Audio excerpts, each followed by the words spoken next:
Hello, everyone. Good, not morning, afternoon. Well, for us, I guess. You know, if it could be morning somewhere. If you're in Taiwan, I don't know what time it is there. Yeah. So yeah, right. It's morning. Welcome to Questions You Never Thought You Could Ask in Church. I'm Andrew, and we don't have Steve here today, but we have an upgrade, I'll say. Well, thank you. We'll go I with appreciate it. that. I don't think Steve would appreciate it. But... This is Gwen Johnson. She is the Next Gen Director at Fellowship of Faith. And you've been on what, once before? Yes. Yeah. Well, it's good to have you back. Well, thanks. All right. And you were saying this is our first time on the show together It here, is. Gwen. So, yeah, I mean, it's true. yeah, brave new world. It's a whole new world. We'll see what happens. We'll see how it goes. You've got Disney so burned in your brain right Well, now. You've you got know, that like Disney trivia night thing coming up in 2 coming. weeks, right? Yeah. Yeah, and all I got is like this Aladdin song now. It's true. Lodged in Yeah. my head. Thank you Yeah. very much. Wait, which one? A whole new A whole new world. world. A whole new world. Yeah, yeah. But there's a lot of songs in that. There is a lot of songs. Genie, whatever you want. Whatever you want. Well, thank you for we're gonna let tuning Dave in take today. over. And this is the podcast where we invite you to text in your questions on Christianity, on God, on the Bible, on spirituality, on trying to make sense of it all and how it intersects with your life. It's pretty simple. You just text them in to 815-314-0363. I'll give you to that one more time, 815-314-0363. If you are joining us online through 216 the net, you can post those right on Facebook if you happen to be tuning in there. Likewise, if you're joining us on the Fellowship of Faith Facebook page, you could post the questions there. You can go to either one at 216 net. You just Google search it, it'll pop right up, or fellowshipoffaith.org and link to our Facebook page. But of course, you can always just text them in one more time to 815-314-0363. Any question goes. Truly, we mean this. Spent the better part of my life growing up in church, living in church, doing church, and then working in church. And I've met so many people of every stripe and variety, from people with degrees behind their names to people who step in churches for the first times with questions, truly about everything I just mentioned, but also often with embarrassment or fear or apprehension. And just even a lack of knowledge of where to go with it. Well, that's what this podcast is about. We're here to help guide you in that.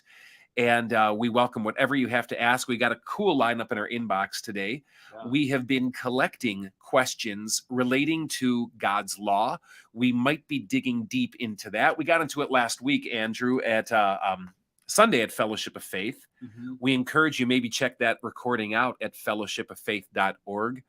And listen to our last Sunday's recording, or listen to past podcasts if you'd like as well to help navigate. But this is a question, a foundational, fundamental question that I think Christians and non-Christians alike don't really understand. They struggle with, they get angry about, they get confused in the midst of. You get the why, God, why moment. You get the throw your hands up in despair moment. You get everything like, God, what do you want me to do? How do I know what you want me to do? I know we've been having our own conversations, even on the podcast and outside of it, on this topic. And I don't know, what do we got lined up there today? Yeah, it's hard. Some of these questions are very in-depth, or they have 10 questions inside of them. Yeah. Yeah, so here's one question in 27 parts. What's the first one to get after? I'll just start at the top of the list and we'll go from there. It's a bit of a paragraph, but I think I now understand where the gray is for me. I have heard Moses, brought the law of the body, meaning the law of how we are to interact with the world. And Jesus took that same law and made it part of our soul, intending us to go beyond just not doing, but not allowing that thought to be entertained. This all fully aligns with what I think and believe. Where I struggle mightily is that sin, our transgressions, are still rooted in the 10 Commandments. Yes? Okay, let me get to the last sentence of that. Maybe I should have just started there. No, but that's fine. And I appreciate the question. And you know, the setup is good, but rather than get lost in the weeds of that, let me just hit the last sentence. The asker said that they struggle mightily. And it's, again, trying to figure out, is our sin or transgressions rooted in the 10 Commandments, in which I'm interpreting as being, does the fact that something break the 10 Commandments make it a sin? Right. Yeah. Does that feel like a fair synopsis of this, so, and catching the spirit of it? I think there's a misperception that exists out there about what sin is, and how it relates to things like the Ten Commandments or even the Old Testament law. Certainly, for ancient Israel, violating one of the Ten Commandments was violating a command given to them by God. Right. But I think the important thing that's missed is that the Ten Commandments, just like the rest of the Old Testament law, were given to them. And so an analogy I like to use is imagine that we were to find a body of laws for some other ancient Near East society, like the Akkadians or the Sumerians or something like that. And within them, we found some really good stuff. There's the famous Code of Hammurabi, for Right. example, that has a lot of correlations to the Ten Commandments. Well, does that obligate me to follow it because it's in the law of some other ancient Near East culture? Well, the answer would be no. Just like I'm not obligated to the laws of China today or Great Britain today or Right. Uganda today or something like that. But that doesn't mean that those laws don't reflect something deeper and more transcendent about what good and evil, right and wrong is. Fundamentally, God has a sense of what is good and what is not. And he has a desire for what he wants his creation to be like and his people who are part of that creation to be like and interact like. And the Ten Commandments is a fantastic reflection of that. But I need to underscore the word reflection, because it's not breaking the Ten Commandments per se that makes it a sin. It's what the Ten Commandments reflect, which is that deeper transcendent nature of God and Right. his ethos of what's right and wrong in this world that make it a sin. And again, I'm not trying to downplay the Ten Commandments. No. They're a wonderful guide and a wonderful insight into it.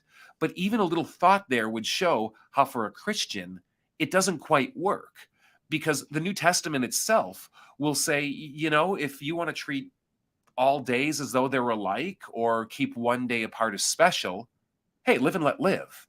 But that goes in direct Right. contrast to remember the Sabbath day and keep it holy. Right.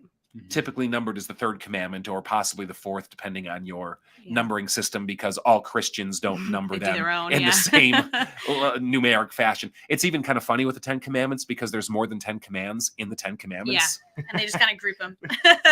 Yeah. Group them how we want. Yeah. Yeah. Kind of. It's not totally free form, but No. I think that in itself is even an insight, because they've always been used as guides for Christians rather than absolutes, if I can put it that way. And I feel like I'm getting on dangerous turf here, because someone's gonna like come back to me and go, well, so I could just steal, or I can murder, Right. or I can, commit adultery. No, I'm not advocating that at all. Because saying you're not bound by them doesn't mean that they're good things. Exactly, because they still reflect a God's deeper character. transcendent principle, Right. even if you're not bound by breaking that law or that command in itself. And one of the things we talked about was, which you mentioned on Sunday, which we talked about in detail on Monday night in our Bible study, again, was they didn't have the Ten Commandments for so much of the history of the Old Testament. Like, we forget that when the Ten Commandments came is Moses. So like everything pre-Moses. And if Moses didn't is have like it. 1500 BC at Right. the soonest, and that's the soonest. Right. I mean, we got a lot of history. And a before lot of people that we look to as like our biblical heroes that didn't have the Ten Commandments even as their guide at that point, like Abraham, like Isaac, like, you could take Cain and know. Abel. yeah, Did Cain and Abel sin because, or did Cain sin Yeah. by killing Abel, absolutely. even though he did not have the fifth commandment, you shall not murder? Exactly. Well, of course he did. Right. Of course he did. But we get so caught up in those specific, the Ten Commandments as the specific thing. And we talked about, should we even be teaching and harping on these, like in The Rock, this came up, which is our children's ministry. Should we teach the Ten Commandments? And I'm like, well, yeah, but we need to be careful how we teach them, not as these are the absolute rules and the only rules that you have that you need to follow. And if you do this, then you're golden. Because a lot of kids would hear that and a lot of adults would hear that and be like, well, I'm good. I didn't kill anyone today. So I'm not sinning, I've got it covered. Right. And that's not the Yeah. whole thought of them at all. And this is exactly what Jesus does in the Sermon on the Mount, where Right. he takes the principles of the Old Testament law, the Ten Commandments, but others, and he'll say things like, you have heard it said, you shall not commit adultery. Yeah. But I tell you, anyone who looks at a woman lustfully You're breaking has the law. already committed adultery Yeah. in her heart. And what he does is he gets to what's called the spirit of the law rather than the letter of the law. Right. It doesn't mean that you can change the letter of the law to whatever you want. And No. it certainly had boundaries, if you will, for the Old Testament people, but it's a deeper, transcendent idea. Right. I like the way that Martin Luther handles it in the small catechism. And from what I've seen, most catechisms handle it in the same way, but they'll almost use them as springboards into greater discussions. So they'll use the sixth commandment. I'm using a classic Lutheran numbering now. Right. They'll use the sixth commandment, you shall not commit adultery, to talk about all of God's desires revolving around sexuality. Right. Even if it doesn't pertain to adultery itself. They'll take the fifth commandment, you shall not murder, and talk about how we're supposed to treat each other physically, including giving food to a homeless guy, Right. even though that has nothing to do with murder But it kind of does. itself. By extension, Right. because if you don't feed him and he dies and you choose not to feed him, isn't that that's in and kind of of on itself me. murder? That's kind of murder. on me. Yeah. Even though the letter of the law would not prosecute Right. in that situation. Yeah. And so the desire of God is far more transcendent than simply the 10 commandments. But I will say, having been a pastor for over 20 years now, I have seen that a lot of people just don't really have a good grounding in basic morality. Yeah. Depending on what culture you brought in, what kind of home life you were brought up in, what kind of values that you were taught. And so I'm not trying to throw the baby out with the bathwater Right. by saying, well, we shouldn't look at them, because there is a helpful window through these and the other Old Testament commands, even the weird ones, into God's desire for what he wants us to be about. Right. And we talked world. about that on Monday too, that a lot of those like weird ones, right, were really about preserving the people, keeping them alive, keeping them healthy, and because they didn't know. And so God was giving them laws to keep them safe, even that now we don't need to worry about because we don't have those safety concerns that they did then. You got it. Well, some of it was almost a social and political code at True. that time too. As well. It was just, they're like, okay, we're out of Egypt now. What do we do? We're not, when you're enslaved for so long, you didn't have the freedom to make these choices and decisions and choose between some right and wrong and those types of things. And now it's like, how do we even proceed? Yeah, what do we do next? You need a constitution, so to speak. basically, Yeah, that makes sense. Okay, great question. Great question. And again, you can text whatever you have to 815-314-0363. So I think this one follows up with that pretty well. So honing in on the question that drives everything for me, trying to get close at least. They have 3 points. Okay. 1, Jesus fulfills the law. Mm-hmm. Check. Right. Okay. 2, you will know God's will is as any fool can see, unless, to use your analogy, we are hardened to sin. And 3, be a disciple of the good news, thus making disciples and spreading the gospel. So that's kind of the premises. Okay. This. But then I think extrapolating from that, they go into a couple different examples. Are Jehovah's Witnesses sharing the good news as they understand it? Is the Westboro Church doing the same thing, sharing the good news as they understand it? The Mormon Church, I think, take any other religion and, okay, they're sharing the good news as they perceive it. There's a bunch of questions here. Is me calling out either Christians or non-Christians on what I perceive as their sin, sharing the good news to them? Oof. Okay. That's a good question. Yeah, thank you for asking this. So let me back up a little bit, because there was a pretty elaborate setup to this. So for a little bit of clarification, Jesus claims to have fulfilled the law, and it goes beyond simply saying that Jesus obeyed the law, which he did, but that what the law, or the Old Testament, if I can put it that way, is about, pointed to him and finds its realization in his embodiment and incarnation. Right. And so he is the end game, so to speak, of where the law has been pointing, the Old Testament has been pointing, including the commands and the laws himself, which he has lived, fulfilled, and then accomplished for us.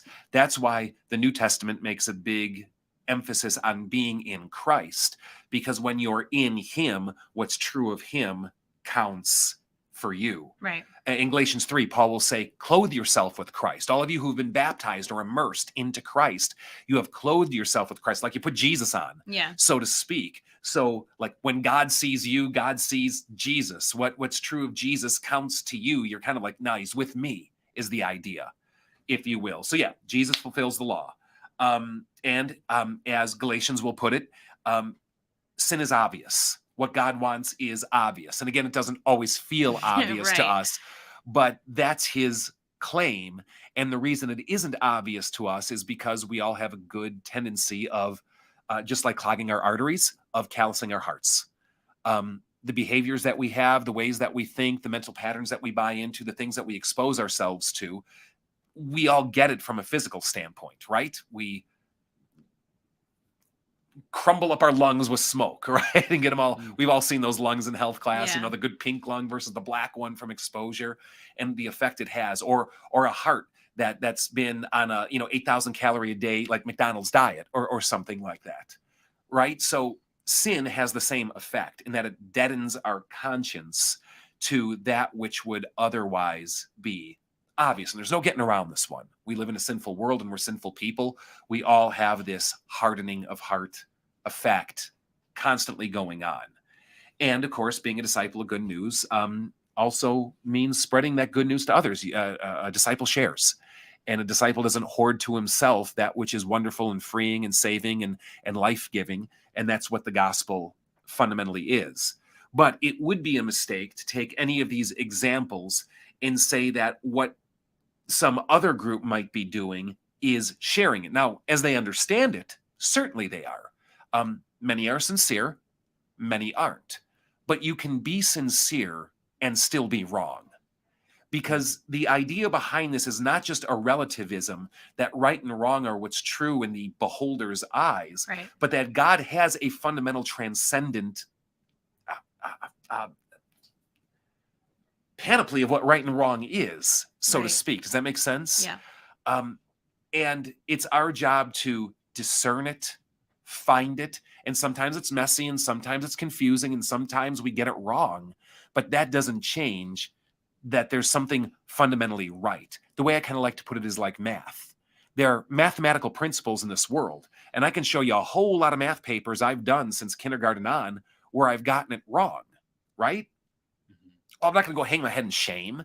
Right. I'm not going to judge someone. How can you? It's just a stupid kind of way of thinking. But by working with these principles, you hope to get it better and better and more in line with what reality is, as opposed to just what I want it to be. So if we all have this hardening of the heart, which I think we know we have sin, Let's it's take a part that of as a life, given. okay? Yeah. And that makes it hard for us to know when sin is obvious. Then what?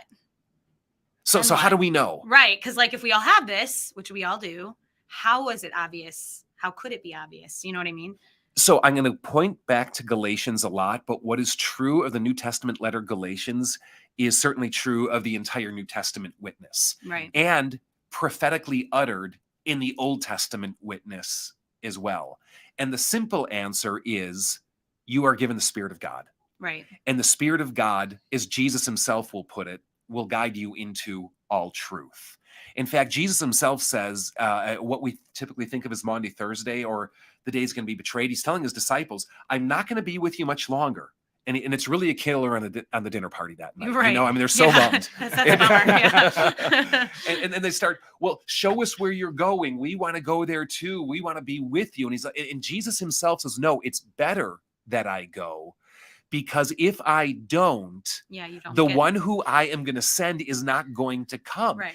And he is going to come, this counselor, this advocate. The Holy Spirit is who these metaphors are referring to. Right. Excuse me.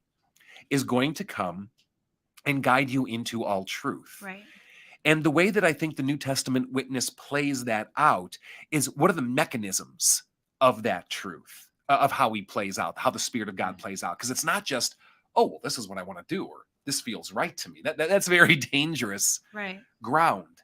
And this is broader than what I'm going to say, but there's three key ways I want to hone in on. He says he guides through what we call the Bible. Right. Or the scriptures. He guides through our conscience, and he guides through the community of God's people, or what is historically called the church, with a big capital C, not just a local congregation or branch or denomination even, but the church as a whole. And all three of those are meant to work in tandem with each other. Even it's a check and balance. because we've all known how easy it is to misunderstand or misinterpret the Bible.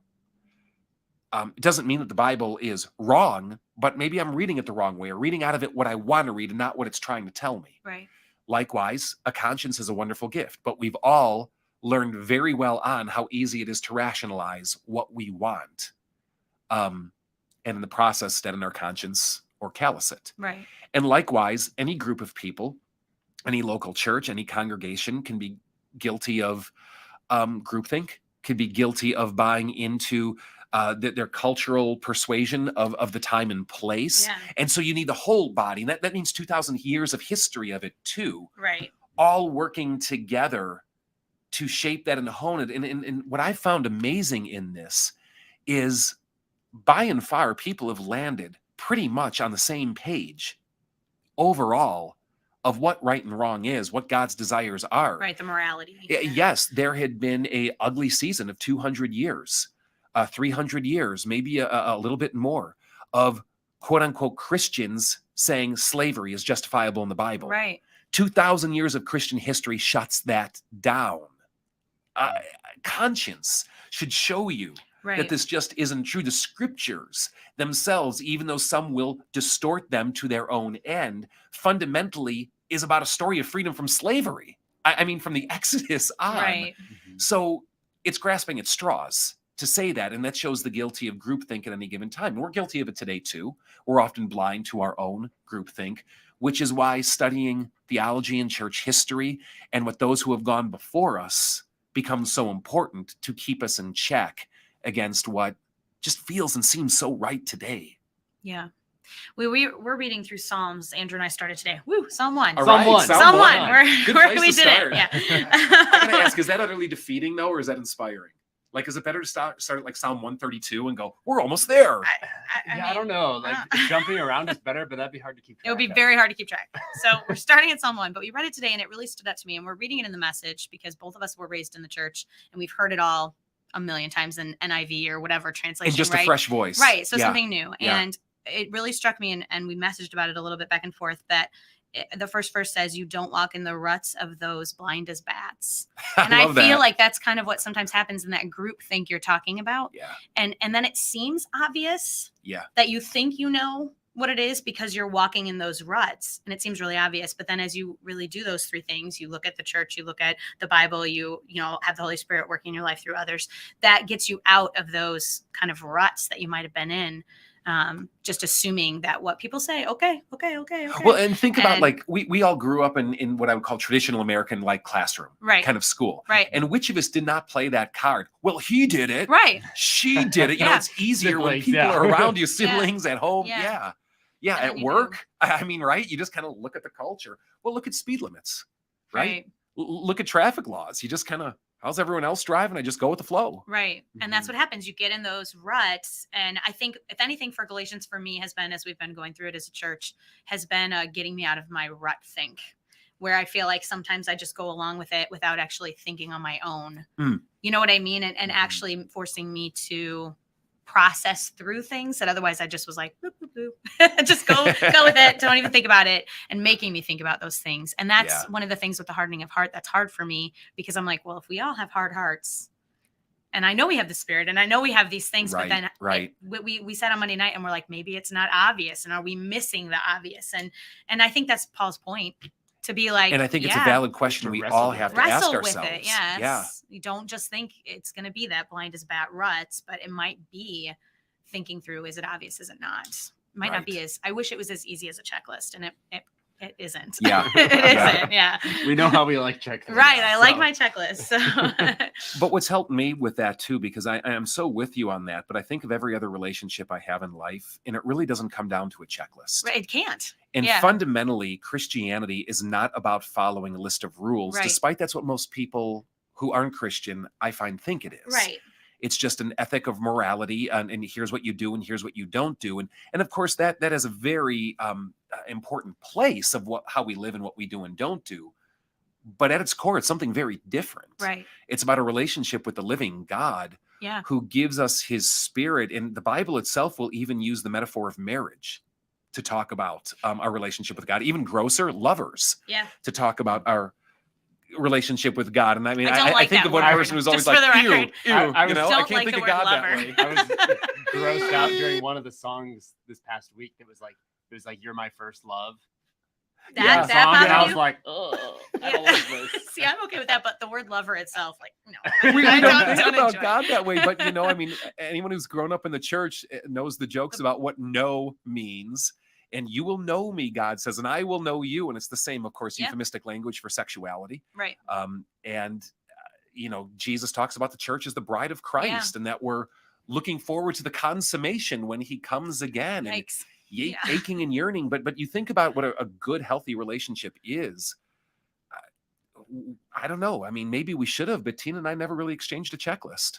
And no, and I don't think you should. You don't. It's in living together. It's in doing life together. It's in the everyday moments of getting to know the person. And it doesn't you're mean we right. don't communicate with each other. You have to. You know, and sometimes when it's going off the rails, you're like, hey, wait a minute. You gotta, you know, we I maybe don't need like a checklist that. now. Yeah. Yeah, I was just talking with someone Yeah. yesterday, and they were saying, like, in their beginnings of their marriage, it was like you're fighting all the time because you're learning to figure out how to live with that person. Yeah. And then you're also learning within that fighting how to fight with that person in a healthy way, that it's becoming communication. So it's not easy. And I think that, you know, speaks to a little bit of that idea of we should wrestle with God and wrestle with these questions because we're learning how to relate to him. Well, and that's a real relationship. Yeah. If everything's always hunky-dory, you're not actually in a relationship, then that's false. It's not real. And I don't think it's coincidental that Israel, who is the chosen people of God, that the name literally means in Hebrew, wrestles with God. God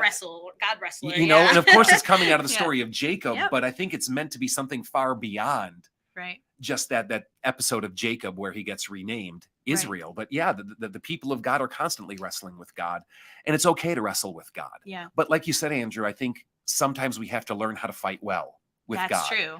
Just like with our spouses, sometimes we fight dirty, we get nasty, we get disrespectful. But at the other extreme, sometimes people live in dishonesty because they never express the struggle that they're having, or the disappointment, or the question, or the hurt that they're feeling or perceiving. Yeah, absolutely. One question that I've had in regards to, you know, what we've been talking with throughout Galatians, why this seems like a broad question, but it's like, why Jesus? So why did God decide that someone needed to live perfectly in order to please him and atone for the world? Like, why was that necessary? And then, like, apart from that, could anyone have fulfilled that law? Or did it need to be Jesus? Yeah, that's a really interesting question. And I need to contextualize it. Backing up a little bit. a little bit deeper, because I do think it might betray a misunderstanding about, forgive me, I'm not going to put it exactly how you put, but as I understood it, like, why did God have to create someone to please him and to atone, and then how it goes? Yeah. And I need to situate Jesus now in the greater biblical storyline. What I think is often missed by many people is that God's original intention was to have his presence be here through humanity. Right. And I'm not going to Jesus yet on that, by the way. No. Yeah. But we got to start in the Genesis 1 starting blocks, where he creates humans in his image. It says a male and female, he created them.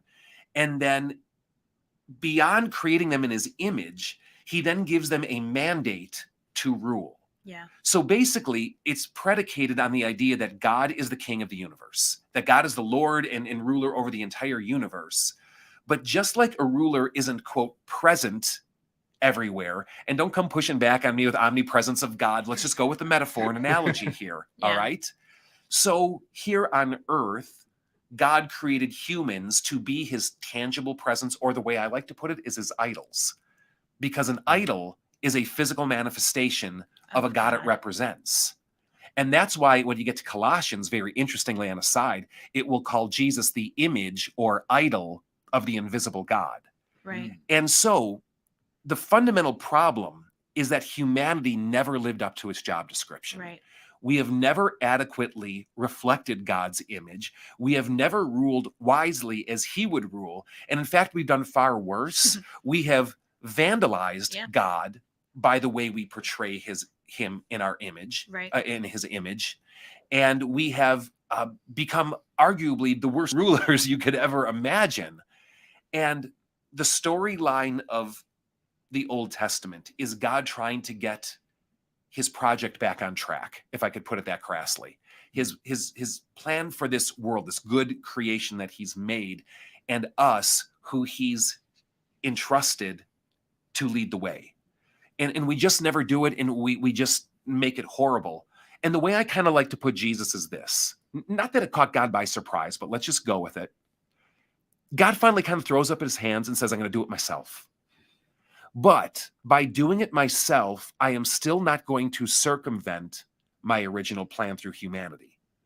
And so the idea of the incarnation, or Jesus being fully God and fully man, is that Jesus is fully doing what humanity was always supposed to do, but not only failed at, but found itself completely unable to do.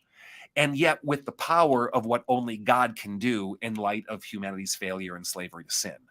So that's Jesus bringing God's not only creation to fullness, hence new creation language that the New Testament will use, but also restoring and redeeming everyone who has been so vandalized, ruined, enslaved, and under judgment as a result of their poor rule or reflection of the image of God.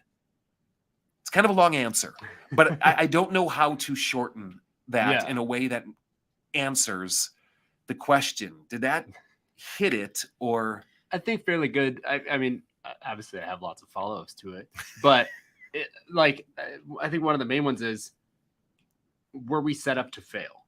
Was humanity set up to fail? Because God knows. That's the issue. Yeah. Right? Because God knows all. So then if he knew when he created that what was going to happen, because he doesn't live in our timeline. I understand your point of like, he set them there, knew exactly what was going to happen. Knew that he was going to have to fix it himself. Right. You know, So certainly, like, why all the middle time? it's a great existential question that demands and asks to be wrestled with. But I'm going to tell you something I've learned after like all my years of studying theology and thinking about this is there's two ways you can think, from God's perspective and from a human's perspective. Yeah. And most of the Bible is spoken from a human perspective. Now, don't misunderstand. I believe it's God inspired. I believe God is working through those authors to give us his insights and revelation of who he is. Right. But it's still using human analogies, examples, and metaphors by which we can try to understand God. Here's a simple one. Our senses and our we call God Father. Yeah. God really isn't a dad. No, but it's something we understand. But it's a metaphor by which to try to grasp Yeah. the nature of the relationship we have. Yeah. You could also say God really isn't a king. Right? I mean, I don't think that there is government set up in the... Because that's a human word. It's very human. Yes. Yeah. So when it comes to questions like these, did God set us up to fail?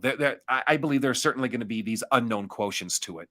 And not that we shouldn't try to open Pandora's box or play in there, but at some level, I just find it's healthier for me to think from a human perspective. And from the human perspective of things, it's simply this. God entrusted me with tasks. Yeah. He's not sadistic. No. And so from everything I read and can understand, he wants me to succeed. He wants me to thrive. He wants me to do good. He takes delight in me, and he wants to cheer me on as I'm doing it.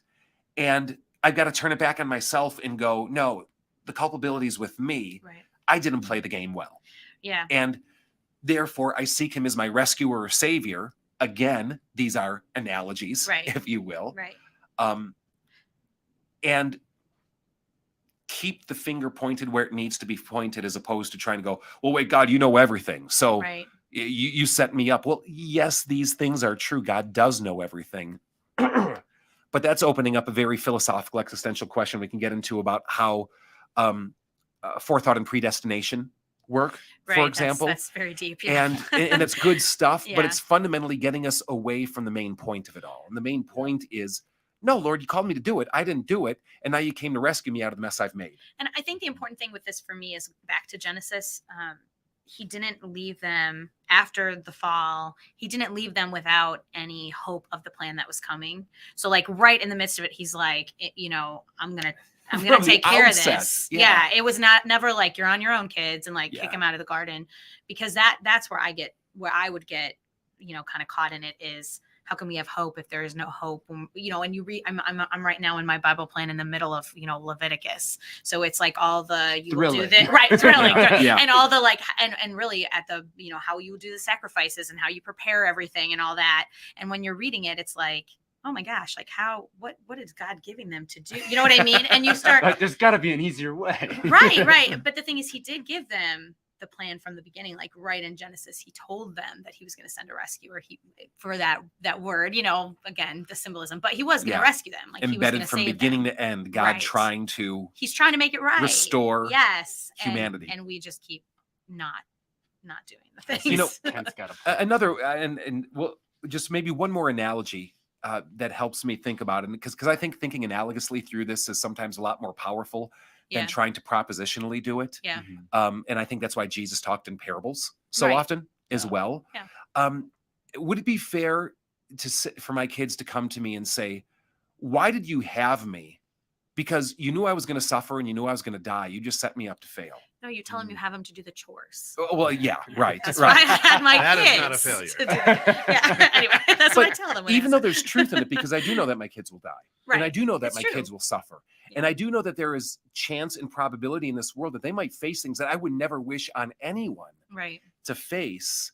But there was still something more worthwhile in having children than closing down the project altogether. We're done, so to speak. And going, that's it, last generation. Boom. All right. This is a great conversation. However, it is today across the world, everybody is caught in the net because it is 2:16, and you're listening to 2:16 the net. And this is questions you never thought you could ask in church. This airs every Wednesday at 12:30 Central. But you have questions throughout the week. Text them in at any time that you want to, because they come not just during this hour. But the other thing is join, follow, like, subscribe to Fellowship of Faith's YouTube, Facebook. Jump out there to fellowshipoffaith.org. Go to FOF Plus. That's where you can find any past Sunday worship services, just a plethora of old questions you never thought you could ask. We've got those out there on FOF Plus as well. But absolutely just thrilled that you're here. And again, if you do have any questions, feel free to text them to 815-314-0363. And then Sunday mornings, you can join right there at FOF Plus, or you can show up in person live if you're in the McHenry area, or you can go to www.216thenet.com and listen live as well. Just a bunch of ways to help you out. Thanks, Kent. And, and a shout out to some of the people who are tuning in with us today. Tina, Jean, Ted, great to have you with us. Andrew, great to have you with us from Uganda. Again, glad that you're tuning in on the show. And yeah.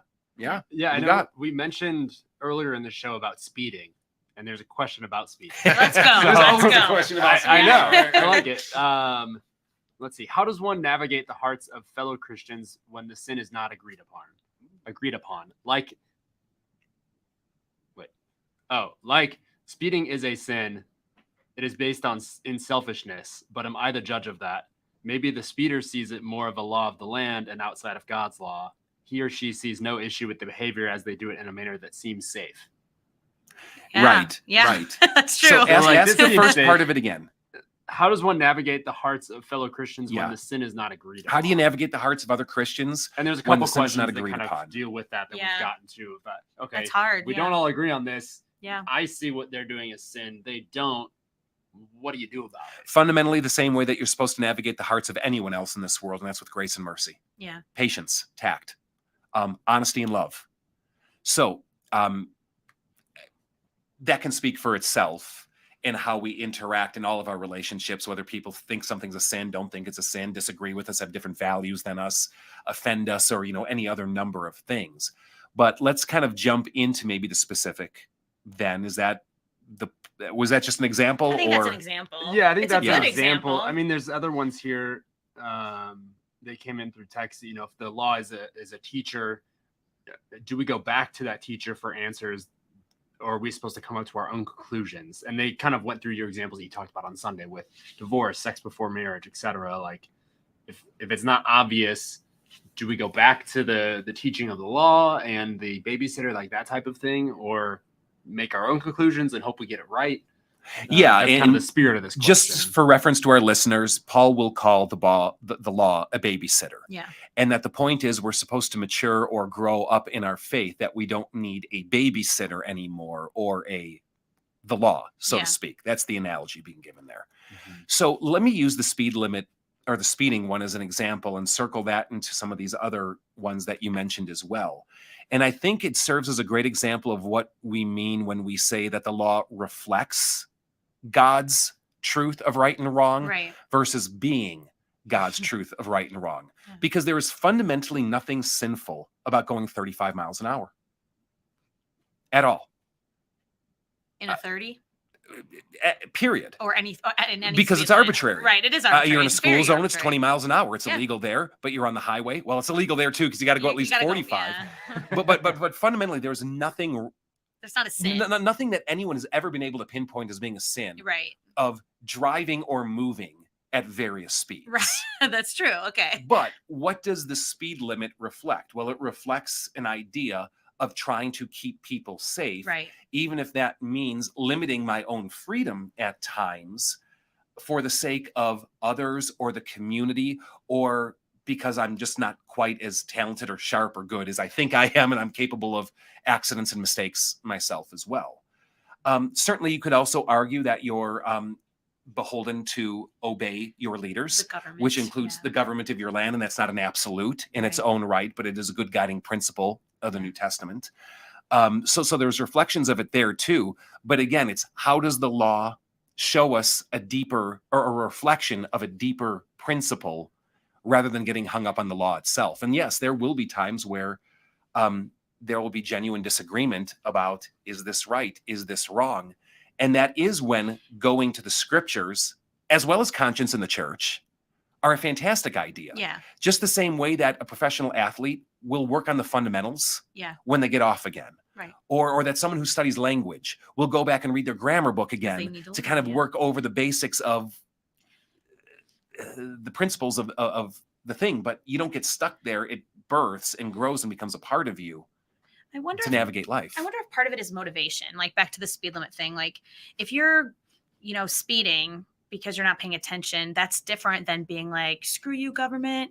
I'm going to go my own speed. You know what I mean? Like, I wonder if there's your intent behind your actions too, which is part of this law thing, right? So for some people, I think, and that's not to say it might not still be a sin, but when we have something happening in our life and we're sinning, some of it is without knowledge and some of it is intentional. Mhm. And there's a difference, I think, between those two, and how we get caught up in, this is when it is helpful for the body of Christ to step in and be like, I don't think you realize, but this is what I've noticed, as opposed to, like what they brought up Westboro Baptist. That's like an extreme, but right, of like trying to like shove their opinions in people's faces.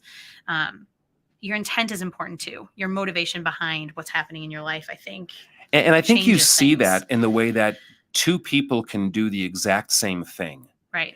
And for one, it's sinful, and for another, it's not. Right. Let's go back to middle school. Or it happens at every age, but it's just always a good example to use middle schoolers and pick on them, right? Let's go.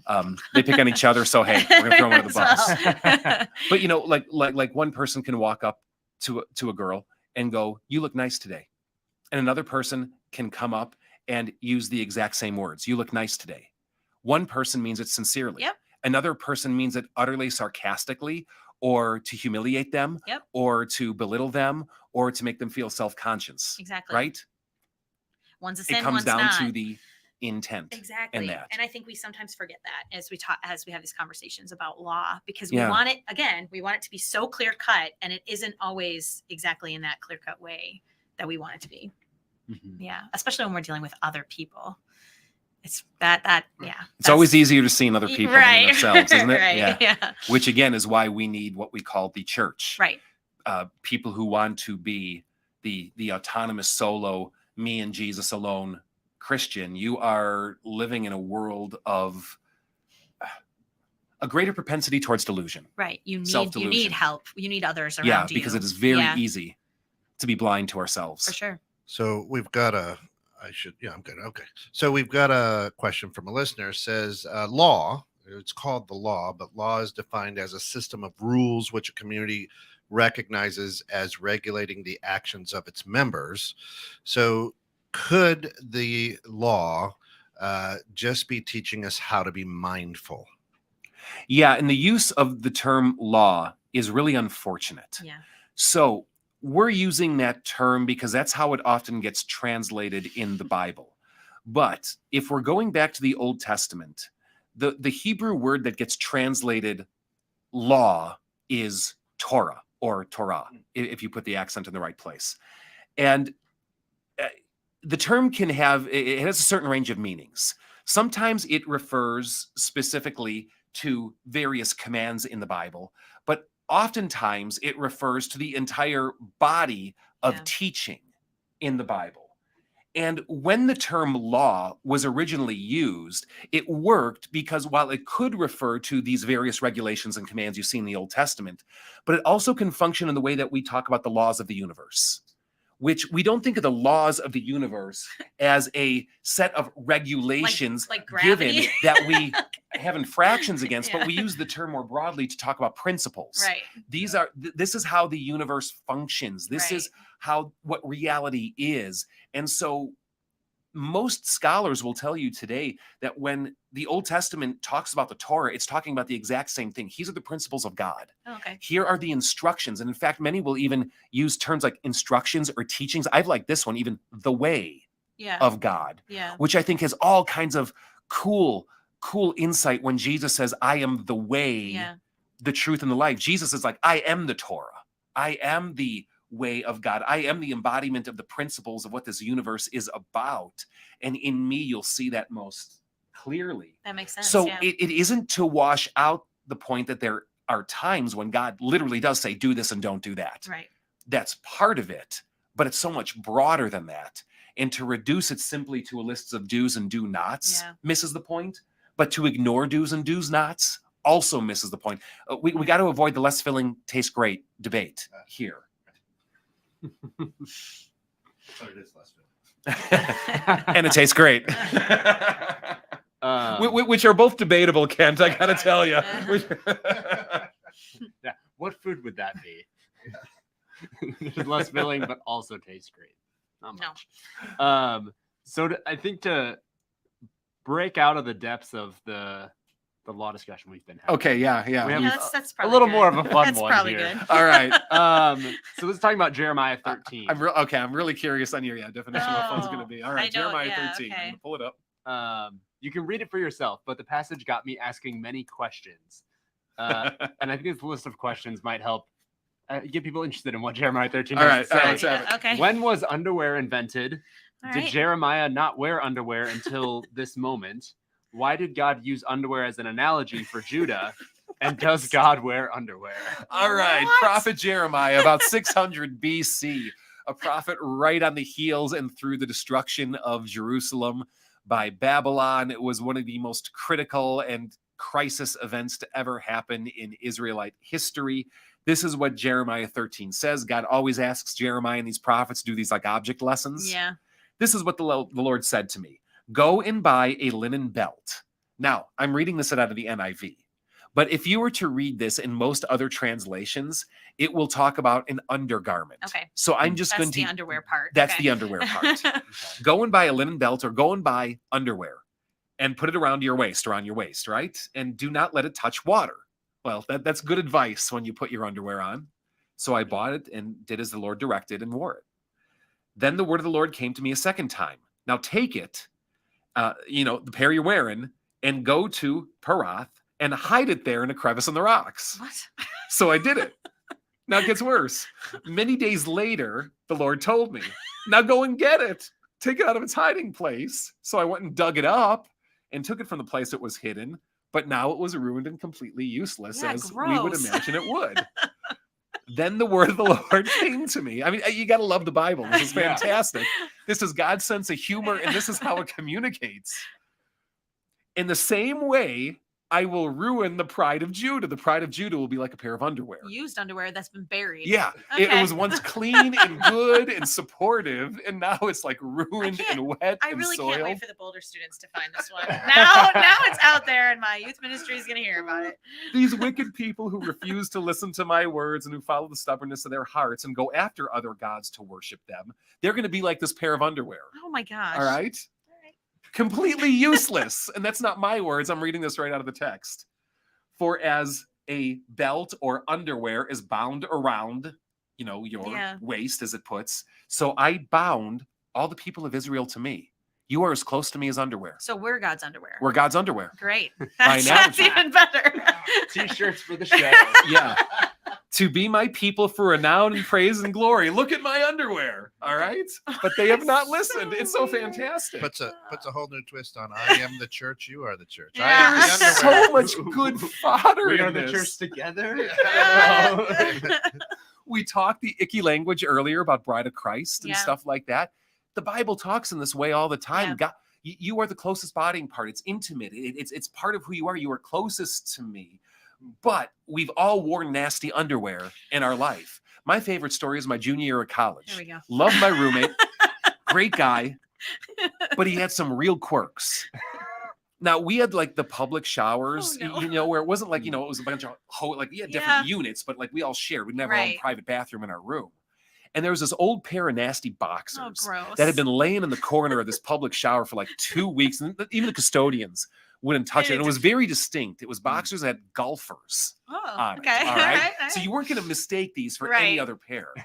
I kid you not. Wait, To this everyone day, doesn't have a pair of those. to this day, I don't know if he was setting me up or not. He had to be, but I don't know. He comes in, he goes, "Hey, Dave, look what I found." And he's holding this nasty, raggedy, soaking wet, who knows what happened in a pair of underwear. No, it gets worse. He opens his underwear drawer, puts them in, Gross. closes the door, No. and it was never mentioned again. No. It was never referenced again. That's so it was just like, weird. how do you even respond? That's so weird. Right. I Yeah. need to find this guy and ask him. What I happened with need the answers. These are underwear? the I only need questions I answers. have. Why would Please you put text them in in your- Kevin to 815-314-0363. I want to know. In the drawer, though? Straight from the shower. I kid you not. That's I so kid you disgusting. not. That's so gross. I mean, to this day, he's either laughing with his friends about this to this day. Or he's a weirdo who just like But shoved him in the drawer. It's just, He just enjoys knowing that occupies a little Yeah. space in your brain. Yes, that's probably Yeah. true. Going, So, why? but isn't it a great analogy? We get it Yeah. immediately. How useless, how wrong, how useless is this text will put it. The people of God become what used to be precious to me. I like to wear it. It felt good linen underwear. It's like, ew. yeah. Get away from me. This is the reaction God is having to Judah because of their hardness of heart, their stubbornness, their sin, their complete obstinance to always go their own way rather than seek God's Yeah. way. And so Jeremiah, and this major kind of like disgusting object lesson that he has to roll with, he has to Right. actually wear an actual pair of But that's buried what in it the dirt is. underwear. But you just said it. It's an object lesson. And we were talking earlier about how this is how God speaks to us in ways, Yeah. in human ways that we We like understand. get. We're like, ew, that's disgusting. And that's how God is feeling about this. You got it. So Yeah. when Is was there- underwear invented? That was asked. Before Well, that. at least 600 Yeah. BC. But I'll tell you that the priests of old in Yeah. 1500 BC, at the time of Moses, 1400 BC, Aaron, were yeah. called to wear underwear. So we know it's on the Yeah. map at least 1400 BC. I can't help you beyond that. Google says 5000 BC. Beautiful. There we Time. go. I'm glad that that's a, Mostly, There you go. probably a loincloth. Right. That's what it Google would says. have been. Yeah. yeah. Did makes sense. Jeremiah not wear them until this moment? I highly doubt it. I bet he did. But that's like a new pair. Like, you know how you get a new, I understand what Yeah. he meant. Like, go get a new pair. Like, it's brand new. Yeah. Camel Like a new- skin. Right. Like a fancy pair. Get the thread Oh, count up leopard on print, that. You know, get top of the line. So, Some boxers with golfers on it. yes, exactly. Need some music going with that.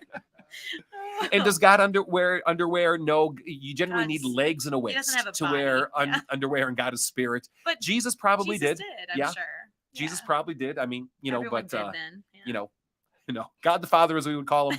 I'm betting against that one. No underwear for him. Is it bad that we have another question that kind of fits the Is same? it the about same vein? underwear? No, not exactly, but I think it's a good one to end on. Okay. So in eternity, will we need to sleep, eat, use the Oh. bathroom, etc., Yeah. or are those physical necessities of life tied to this side of? Interesting. Yeah, fantastic question. Yeah. Thank you for asking. I think this is a follow-up. Maybe it was 2 weeks ago where we were talking about the new heavens, new earth, Yeah. recreated bodies, what Mhm. resurrection is going to look like. And unfortunately, we are told far less than we want to know, Yeah. especially when it comes to these details. What we know is that we will have transformed, renewed bodies. What we know is that they will be physical. What we know is that Jesus is called the firstborn of creation in his resurrection. And so he serves as somewhat of a model Guide. for this. And if you just pick up some of the anecdotal evidence of Jesus post-resurrection, you see that he still has his scars, and yet he invites his people to touch him and he's fully healed. You see that he eats fish. He eats. Yeah. You see that he can both mask his appearance and they don't know who he is, Yeah. and that he apparates through a wall, Right. but yet is completely physical. I mean, where do you go with some of this stuff? Right. To what degree we will need in our new bodies, so to speak, to do these bodily functions we have now? The Bible just is silent on this one. It really emphasizes more instead the fact that the corruption we call sin will no longer be a part of us, and the effects of sin in this Yeah. world through pain and sickness and death and et cetera, et cetera, et cetera, will no longer be a part of our existence either. And it just invites us to wonder in awe about what it will be like. And the rest we're just going to find out. Yeah. We really need to figure out what the diet will be in heaven, and then create that on earth. I'll tell you the that heavenly diet. the heavenly because diet. That's going to be the best. It's going to be keto. Whatever it is. It is not going to be keto. It's going to be. No, it'll never Firmly be say keto. Are you kidding It me? is No. not going to be keto. No, carbs will be less filling. I'm hearing just some mac and cheese every day. No, it will beat keto. I thought you said it will Beat be any keto. day. I'm like, I'm done. I'm out. Come on. We need carbs. So will there be underwear in heaven? That's the. I mean, is it pure Adam and Eve? They were naked and had no shame, or is it? Have we kind of progressed the kingdom along? I mean, it's interesting to think about how sin has corrupted us so much, though, right? So, like the thought of no sin, what that could look like for our physical bodies, or even just these kind of questions, like maybe you know what I mean? Like I don't. It also raises Erasing questions of sin, what yeah. death is, because Yeah. think about your hair. Yeah, It's actually dead cells or your fingernails. and they still It's grow, dead cells or right? tree From bark. the time you're born, your body is dying. Yeah, like I from the moment suppose. you're. Yeah, Like- it's true. And this may be unintended by the term death, or maybe using the wrong definitions of death, which I will allow. But if you just kind of want to play the game for a little while, it would be fascinating to kind of conceive of what living hair looks like, or living fingernails, or living tree Living bark. hair, that's true. I kind of think like what is that movie with all the tall blue people? Oh, Avatar. The tall It's like blue the people. earth is glowing and the The plants Smurfs? are glowing. I'm Yeah. glad that you could figure out, as opposed to the short blue people, Right. the Smurfs. Those would be the Smurfs. Yeah. Yes. Avatar. No the other Smurfs are the definition blue is needed. people. I want a Yeah. lot Description of is like needed, yeah. neon glowing plants. Yeah, That's that my would be- ideal that'd be cool. world. Yeah. Heaven. Oh my gosh. That's what I think. Well, if we did not get to your questions today, we apologize. We try to get to as many as possible, but as you can see, we like to get into this, and Sometimes you have to go into the weeds. You we got to do. go into the weeds. Yeah. And we thank you for asking. The good news is that our question line is open 24/7, as Kent mentioned earlier. If we didn't get to it today, we will get to your question as soon as possible. And you can text them in to 815-314-0363. One more time. That's 815-314-0363. Gwen, thank you so much for being on the show Thanks for having today. Yeah. Andrew, Kent, as always, good to be doing the show with you. We are live every Wednesday, 12:30 p.m. Central Time. If you've missed us and want to catch past broadcasts or I can't talk now, past shows, you can go to fellowshipoffaith.org, go to our FOF Plus page, and you can catch them there, or go to any of your favorite podcast providers, whether it be Apple or Spotify. or wherever it might be, you can catch them there as well. A quick shout out to those of you who are longtime followers. Don't forget to resubscribe to our Spotify podcast if you want the most up-to-date shows. It was out of our hands, but there were some kind of internal changes where we had to recreate the page, but can't wipe the old one out. So there should be like 52, 53 episodes on there, now, so. and you'll see them being up to date. Kent, thanks so much. We'll catch you next time. God bless, and we're out. Questions you never thought you could have.